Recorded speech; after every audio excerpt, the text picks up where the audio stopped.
ఆశ ఆశగా అడిగింది మాతో సావాసం, హాయి హాయిగా నవ్వింది మాతో సంతోషం.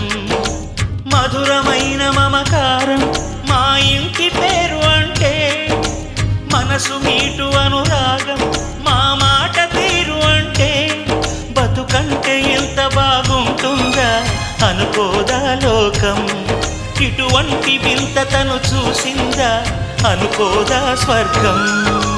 సరే పమాగరే సరే సరే సా, ఆశ ఆశగా అడిగింది మాతో సావాసం, హాయి హాయిగా నవ్వింది మాతో సంతోషం.